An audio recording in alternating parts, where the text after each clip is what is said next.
Last week, Secretary of State of Colorado Wayne Williams proposed a new set of rules for financing political campaigns, which now includes a section on cryptocurrencies. The original edition of the draft introduces the same caps for crypto donations as for fiat ones, while limiting anonymous contributions to $20. The move renders the overall picture of individual states handling political crypto contributions spottier than ever, as the last few months saw states adopting divergent approaches to the issue. Although a 2014 advisory opinion by the Federal Election Commission (FEC) remains a major reference point for anyone who seeks to boost their chances for election with digital money, this non-regulatory document is barely fit to serve as a definitive guide into the world of crypto campaign finance. The FEC came up with a set of guidelines in May 2014, responding to an inquiry from a super PAC named Make Your Laws.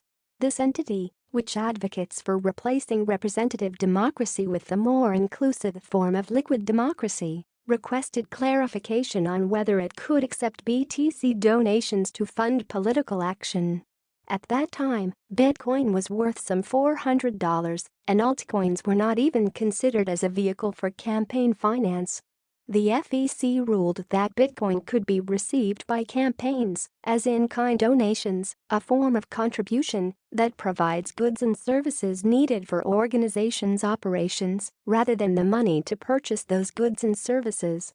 Effectively, this means that campaigns cannot spend received Bitcoin directly, but rather have to liquidate it and then deposit the money to their accounts. As far as donation caps are concerned, the commission was split across party lines, with Democrats advocating for a $100 limit and Republicans standing for the standard federal $2.700 cap. Since the advisory opinion outlines recommendations rather than rules, GOP support for a larger cap had later inspired some politicians to allow themselves to go with the $2.700 limit. Given somewhat inconclusive federal guidelines, many state authorities have been facing similar inquiries ever since the FEC ruling was issued. Building up to the 2018 wave of primaries and elections, these requests have intensified. Oftentimes it is state governments' ethics bodies that are tasked with deciding whether crypto donations are appropriate and how they should be governed. So far this year, several state commissions have either ruled against cryptocurrency donations or wavered on the issue, so the Colorado initiative, if successful, might become a precedent for other undecided states to consider.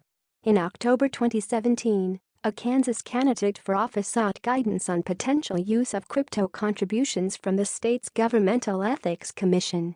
Shortly after, the office had announced that Bitcoin is too secretive and untraceable and could be used by totally unidentifiable lobbyists to influence local elections. Wisconsin Libertarian Party asked the State Ethics Commission in April to clarify whether it deems the use of cryptocurrency political contributions acceptable. The commission held public hearings and concluded that the issue should be decided by the state legislature. The time frame for the State House to rule on the issue is yet to be announced. Emmanuel Wilder, a Republican candidate for North Carolina State House, has approached State Board of Elections and Ethics Enforcement with a similar request in April. In his letter, Wilder acknowledged that traceability concerns exist, but still advocated for giving voters a choice between fiat and crypto donation formats, as well as supporting the new upcoming financial service. The request is still under review. In South Carolina, the issue has been decided in a speedier manner and not in favor of crypto enthusiasts. Britton Wolfe, a 23-year-old Republican candidate for District 71 of the South Carolina House of Representatives in June primaries, asked the State House's Ethics Committee whether he could use digital currency donations to support his campaign. The officials responded that he could not, since the definition of a campaign contribution, as provided by the state law, does not include cryptocurrency. Heroes of crypto-funded campaigns. Institutional politics is a field permeated by inertia and adherence to the status quo, so there is little wonder that cryptocurrency as a vehicle of political finance is still far from mainstream adoption. politicians who use it are still vastly outnumbered, and for the majority of those who do, crypto donations constitute a minor share of overall funds. However, certain brands of politicians, such as firebrand libertarians and technology advocates, are already naturally predisposed to be relying on digital currency donations. Accepting digital currency contributions has become an integral part of manifesting their ideology. Increasing mass adoption and surging prices are also factors that nudge more establishment actors to be looking towards crypto. Here are some of the most high-profile U.S. politicians on both federal and state levels who are vocal about their embrace of crypto funding. Andrew Hemingway, a Republican candidate for New Hampshire governor in 2014, Hemingway has been the first ever contender to the office to use cryptocurrency contributions in his campaign. Bitcoin donations amounted to about 20% of his overall funds. Hemingway never advanced to the general election, having lost to Walter Havenstein in the Republican primary.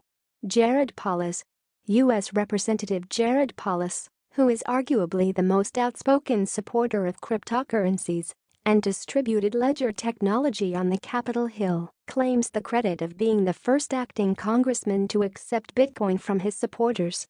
During his successful 2014 re-election campaign, he collected a modest $2,000 worth of crypto donations. In his 2018 bid for Colorado governor, Polis will surely exceed this figure by a significant margin. Dan Elder, the Libertarians' 2016 bid for Missouri House of Representatives has the distinction of being the first campaign ever to be funded entirely in Bitcoin.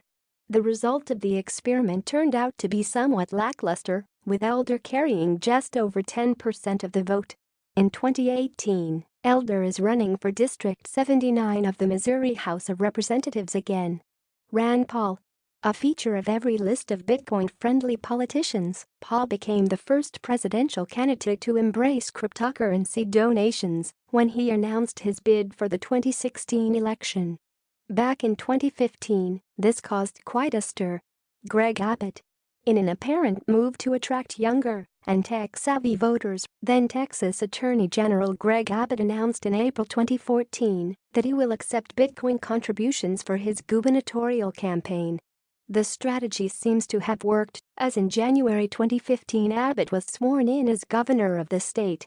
Austin Peterson, a Republican seeking election to the U.S. Senate from Missouri this year, Peterson's embrace of cryptocurrency is grounded in his pro-market ideology.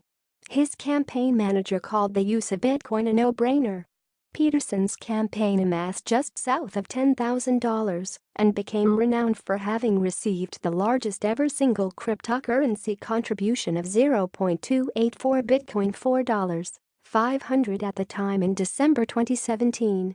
This figure doesn't quite add up with the FEC guidelines even for fiat contributions, but the donation page on Peterson's website gives a hint to how this could be legitimized. The maximum amount an individual may contribute is $2,700 per election.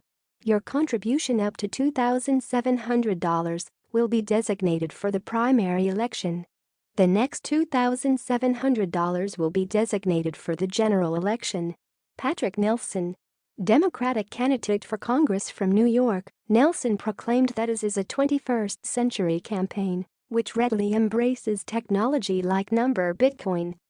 He later faced crypto fundraising issues when BitPay, a service that his campaign used for processing crypto donations, ran into licensing trouble with the state of New York.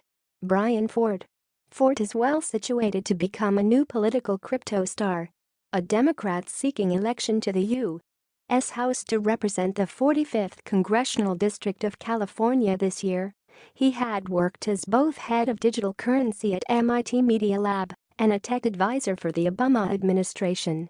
His embrace of the technology is explicit, and his electoral chances look solid. The crypto community has already acknowledged its unequivocal support of his candidacy by funneling a record-breaking $66,000 worth of crypto to his wallets in August and September of 2017 alone, while the biggest names in the industry pledged their support. Even though the weight of cryptocurrency contributions in campaign funds remains modest, the overall upward trend is consistent with the increasing degree of mass adoption. There is little doubt that we will soon see more campaigns funded exclusively by crypto, as well as more successful bids relying at least partly on digital currency contributions. As these processes unfold, the FEC will be compelled to chart clearer rules and grapple with the problem of crypto donations' limited traceability.